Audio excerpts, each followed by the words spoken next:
right. Hey, mamas. So Valentine's is coming up, and I'm coming to you with 3 books that I love about love. I'm Christy, and I love books, and I love my kids, and I love helping my kids love books. All 3 of them I've loved personally, but a couple of them I've loved especially because they relate to parenting, and so they're ones that I go back to pretty frequently, at least as much as you can with 4 kids and reading. So, you know, read half a chapter, fall asleep, read the same half a chapter, and then give up and try again the next night. So that's just how it goes sometimes. And if you want to shop them for yourself, you can find the links for them from Amazon down in the description. So yeah, let's jump right into it. Maybe you've heard of Love Languages by Gary Chapman, and this is actually called The Love Languages of God. And the main reason that I love this one is because it gives you such a tangible way and ways to look at and to see God's love in your everyday, and to just be aware of all the gifts that He's giving us and the ways that He just connects with us throughout the day that sometimes I think we might disregard and not even really think about. So this is amazing. It's a really easy read. It's about, 219 pages, lots of different scripture references in the back. So, he backs up a lot of what he talks about with Bible verses and things like that. I think I love this one especially. I've had it for a really long time now, and since before I was married and before I had met my husband, and it just really helped me to see and feel and know more the love of God, especially on awkward days like Valentine's Day when you're like, well, there's no other person. So God, what does that look like? What is my date day going to feel like for you? And if you haven't planned one, have a Valentine's date with God. Take a day, just go to a coffee shop, enjoy some quality time with God. And maybe that includes an act of service. Maybe go and serve at a local food shelf, and just love on Him and see the ways that He shows up and loves you back. So, because He sure does. But this is definitely, I love it. I love it being able to look at the 5 love languages and see how God expresses those towards us. So definitely a must read. Along the same lines, I have the 5 love languages of children. And this one is awesome for Valentine's Day, just as maybe you're thinking about what different special things you might do for your kids or that you guys might do together. So it goes through each of the 5 love languages. Let's see if I remember them all. We've got touch, words of affirmation, quality time. I knew that was going to happen. I'm going to cheat. Acts of service. If you appreciate this video and you feel like there's other mamas out there that could maybe use some help picking out books for themselves or for their kiddos, I would love it if you would like, subscribe, and hit the bell, and YouTube will make sure that gets to more people. So thanks in advance for that. Acts of service, quality time, gifts, affirmation, words of affirmation, and physical touch. I feel like I said all of those.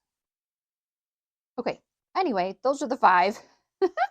So it goes through and talks about different ways to kind of start to identify which ones might be the primary focus for your kids. And so the concept behind love languages, if you haven't read anything about it before, is basically that there are 5 love languages, and we each prefer one or 2 over the others. And so we feel loved when love is expressed toward us in those 1 or 2 ways. And so my cat is eating my plants. Shh, get out of here. Okay. So in those 1 or 2 ways. And so, but necessarily the people around us might not use or favor those same love languages. And so it's about learning how we receive love best, and also how to understand how those around us feel loved and then expressing it toward them that way. So this is awesome because, like I said, it goes through a lot of like how to figure out which one or ones might be higher up for your children. And then also like the super practical, like here's what you can do to like show love in these ways. Because if it's not our top one, we might be like, well, how am I supposed to do that? The other thing I really, really love is at the very end for your kids that might be a little bit older, there's actually a quiz. So you're not supposed to like have them fill it out, even though one of my kids took the book when I wasn't reading it and filled it out anyway, which is fun to look back at. But so you just have a conversation with them and say like, you know, like the first one says, which one would you basically, which they would prefer. If I said, give me a hug or you are terrific, like, so which one kind of rings true with them? And I'm sure like, even when I say that, probably like brings up something for you too. So it's really, really cool. And I think it's just helps us to be more aware of our kiddos' personalities and love them in a way that is going to make the biggest difference for them. So this one is fantastic. Okay, and the last one is Love Does for Kids. And maybe you've read, this is by Bob Goff. Maybe you've read the version of this that is for adults, which he wrote first.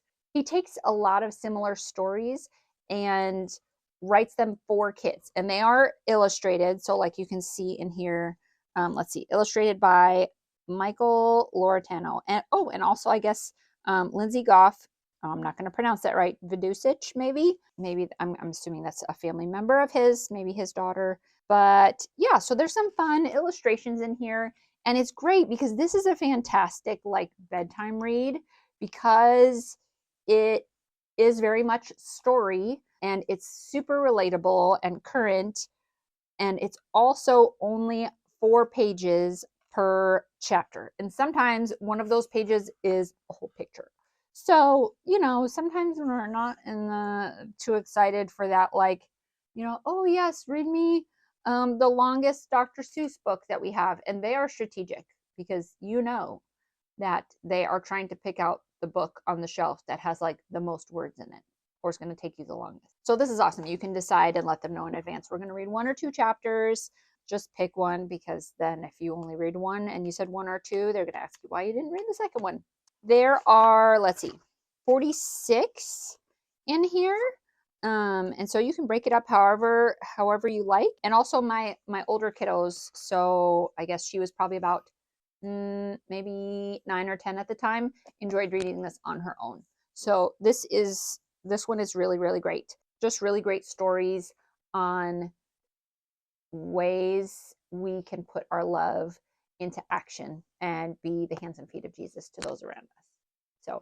So those are our 3 books for today. If there are any that you have loved reading to your kids around the theme of love or Valentine's Day, would love to hear about those. Feel free to drop them in the comments. And thanks for watching. We'll see ya.